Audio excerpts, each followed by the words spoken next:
Ketika doa kita tidak kunjung dijawab oleh Tuhan, padahal situasinya semakin sulit, bahkan sangat kritis, kita kemudian mungkin berkata begini, wah ini sudah terlambat. Betulkah? Sudah terlambat? Betulkah demikian?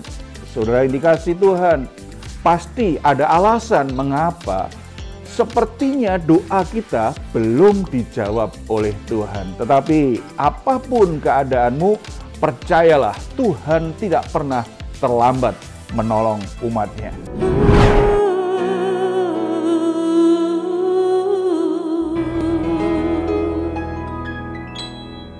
Salam, God lover yang dikasih oleh Tuhan Yesus. Senang boleh kembali berjumpa dengan saudara semua dalam program Resen God malam hari ini bersama Diaspora TV. Setelah melewati berbagai kesibukan sepanjang hari ini, mungkin ada situasi tertentu di mana jiwa saudara menjadi letih lesu dan berbeban berat. Apapun situasi yang sedang saudara hadapi, jangan pernah menyerah. Sebab Tuhan senantiasa mengundang kita setiap hari untuk mengalami kelegaan. Ini yang dikatakan Tuhan Yesus kepada kita. Marilah kepadaku semua yang letih lesu dan berbeban berat, aku akan memberi kelegaan kepadamu. Mari kita responi undangan Tuhan ini dengan iman kita datang kepadanya di dalam doa. Kita bersatu dalam doa. Bapa di surga, kami menghampiri tahta kasih karunia-Mu, bersyukur untuk anugerah Tuhan, berkat Tuhan. Semua aktivitas kami bisa berjalan dengan baik. Ada beberapa permasalahan yang belum selesai. Kami sangat percaya Tuhan juga akan menolong kami, sehingga malam hari ini kami bisa beristirahat dengan penuh kelegaan, karena kami tahu Engkaulah yang menguatkan hati dan pikiran kami, memberi kami ketenangan dan damai sejahtera. Kami sangat percaya bahwa Tuhan akan menyertai kami untuk menyelesaikan masalah-masalah yang sedang kami hadapi. Bapa, saat ini kami membutuhkan firman-Mu, mari Engkau berbicara kepada kami secara pribadi lewat pemberitaan firman Tuhan ini. Dalam nama Tuhan Yesus kami berdoa. Amin. Ketika doa kita tidak kunjung dijawab oleh Tuhan, padahal situasinya semakin sulit, bahkan sangat kritis, kita kemudian mungkin berkata begini, wah ini sudah terlambat. Betulkah? Sudah terlambat? Betulkah demikian? Saudara, indikasi Tuhan, pasti ada alasan mengapa sepertinya doa kita belum dijawab oleh Tuhan. Tetapi apapun keadaanmu, percayalah Tuhan tidak pernah terlambat menolong umatnya. Puji Tuhan, pernyataan ini benar adanya, bahwa ada kalanya memang kita tidak paham apa yang dikerjakan oleh Tuhan soal waktu dan caranya, tetapi kepastiannya akhirnya kita bisa memahami Tuhan bekerja tepat waktu. 1 Raja-Raja pasal 20 ayat 1-22, perikop ini menceritakan kondisi seperti itu. Kerajaan Israel sedang menghadapi bahaya besar karena Ben-Hadad, Raja Aram, berencana menyerang, bahkan menjarah apapun dan siapapun yang ia mau. Di tengah situasi yang begitu genting, tiba-tiba tampillah Nabi Tuhan dan mengingatkan Ahab bahwa Allah akan menyerahkan orang-orang Aram kepadanya. Kita baca ayat yang ke-13. Tetapi tiba-tiba tampillah seorang nabi kepada Ahab, Raja Israel, serta berkata, beginilah firman Tuhan, sudahkah kau lihat semua orang yang sangat ramai itu, bahwasanya pada hari ini aku akan menyerahkan mereka ke dalam tanganmu, supaya engkau tahu bahwa akulah Tuhan. Saat yang begitu kritis, saat yang begitu genting, Tuhan turun tangan, menolong dan melindungi Israel. Bukan karena Ahab ini hidupnya sesuai kehendaknya, atau karena Ahab minta pertolongan Allah. Ini sepenuhnya kasih karunia Tuhan. Melalui pertolongan yang akan Tuhan lakukan, Tuhan ingin umat Israel kembali melihat bahwa Tuhanlah yang menolong, sehingga mereka kembali beribadah, menyembah Allah, menjadikan pribadinya sebagai sandaran dalam kehidupan mereka. Dari perikop ini kita bisa belajar dua hal yang penting. Yang pertama, Allah selalu memberi kesempatan. Allah selalu memberi kesempatan agar umatnya memahami bahwa Allah adalah Tuhan dalam kehidupan mereka.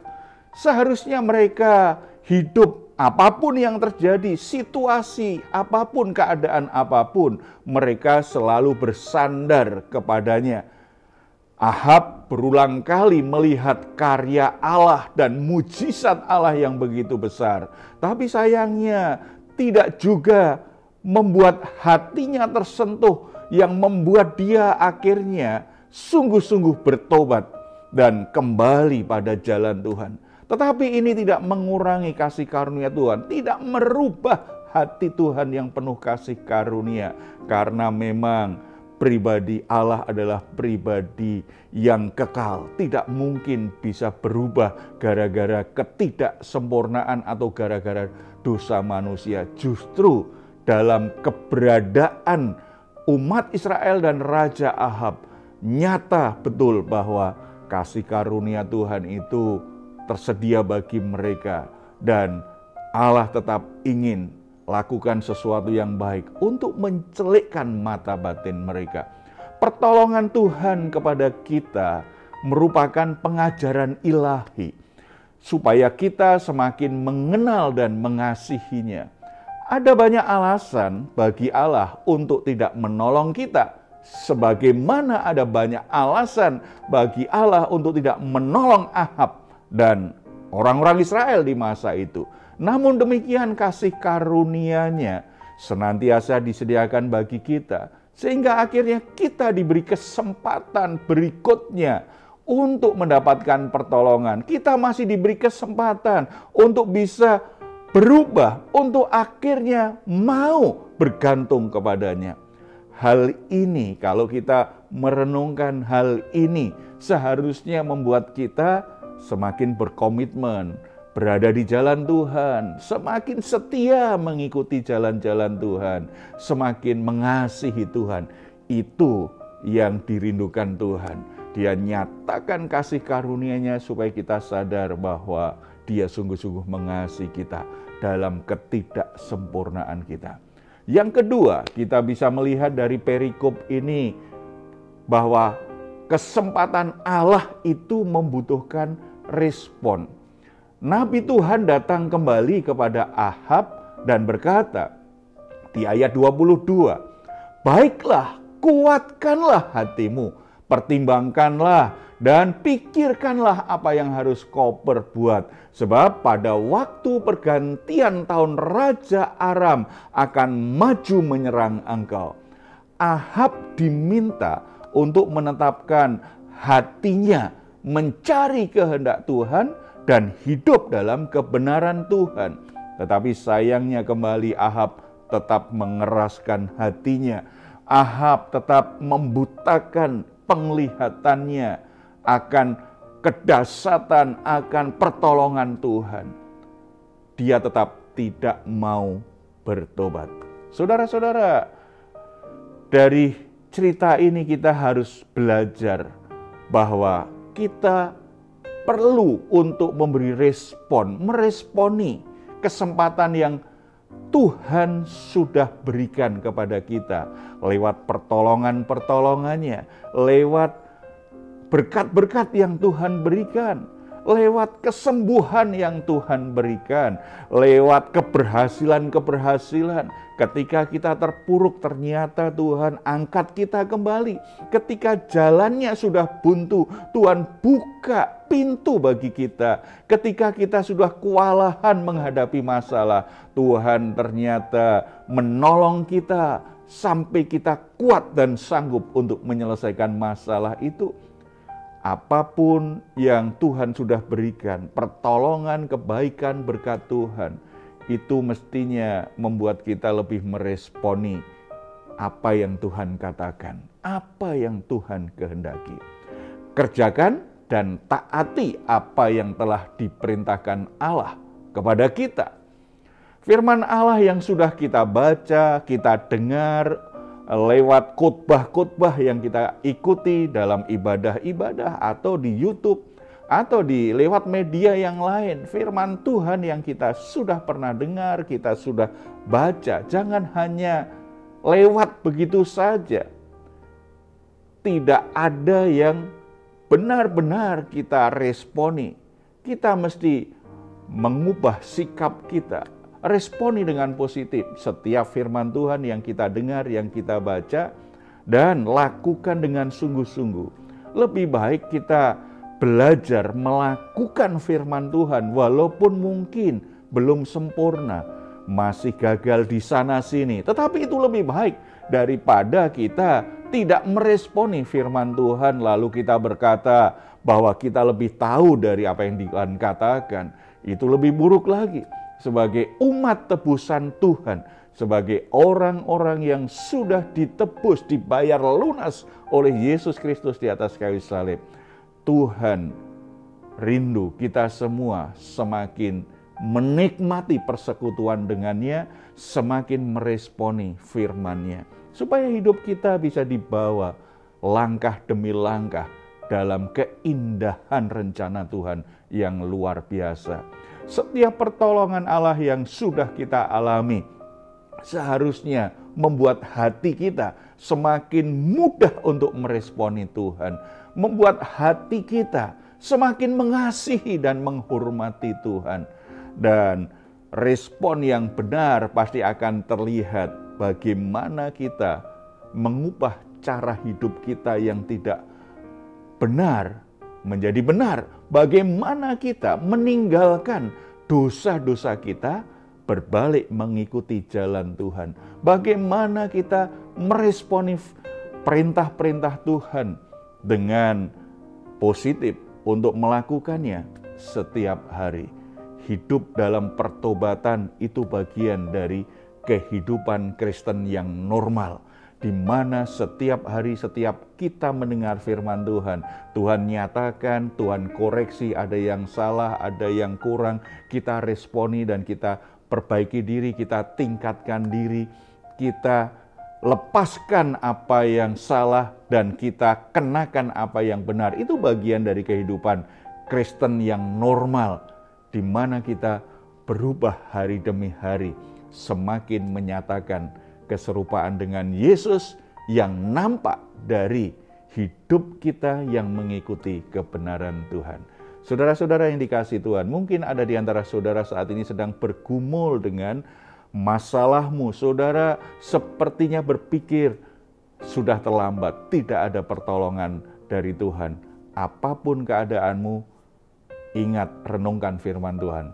Tuhan tidak pernah terlambat. Hanya soal waktu dan soal cara saja yang kita belajar percaya dan berserah kepada Tuhan. Itu bagian kita. Mari kita datang kepadanya. Bapa di surga, kami ucap syukur karena anugerah-Mu sempurna bagi kami. Engkau bekerja dengan cara-Mu yang penuh misteri, tetapi satu kepastian boleh kami yakini. Engkau senantiasa peduli dan bekerja tidak pernah terlambat untuk menolong kami. Engkau menakar, Engkau mengukur kekuatan kami, dan Engkau tahu batas-batas kesanggupan kami. Tuhan akan bekerja di waktu yang tepat, dan ketika Tuhan bekerja, tidak ada satu masalah yang tidak bisa Tuhan selesaikan. Hamba-Mu berdoa untuk saudara-saudara yang sedang bergumul dengan masalahnya, dengan situasi sulit, dengan sakit penyakitnya, dengan kebutuhan finansial yang begitu berat. Mereka sudah berdoa, bahkan berpuasa. Mereka sungguh-sungguh berharap kepadamu. Tetapi sampai saat ini belum selesai. Bukan berarti Tuhan tidak bekerja. Tuhan nyatakan kehadiran-Mu, kuatkan hati mereka sesuai dengan waktu dan kehendak-Mu. Bapa, tolonglah mereka keluar dari keterpurukannya, dan mereka boleh mengatasi setiap permasalahan itu dengan penuh kemenangan, karena Engkau membela mereka. Terpuji nama-Mu Bapa, dalam nama Tuhan Yesus kami berdoa. Amin. Jika saat ini saudara atau keluarga sedang mengalami pergumulan dan membutuhkan dukungan doa, di layar saudara ada nomor telepon yang bisa saudara hubungi. Tim doa kami akan mendukung saudara di dalam doa. Silahkan jika saudara ingin memberikan komentar, silahkan menuliskannya di ruang komentar yang ada di channel Diaspora TV. Baik saudara, sebelum kita berpisah, mari kita memperkatakan bersama-sama Mazmur 4 ayat 8 sampai 9. Engkau telah memberikan sukacita kepadaku lebih banyak daripada mereka ketika mereka kelimpahan gandum dan anggur. Dengan tentram aku mau membaringkan diri lalu segera tidur, sebab hanya Engkaulah ya Tuhan yang membiarkan aku diam dengan aman. Puji Tuhan, selamat beristirahat. Doa saya untuk saudara, malam hari ini sungguh-sungguh saudara boleh mengalami rest and God. Tuhan Yesus memberkati kita semuanya. Salam. Hatiku siap.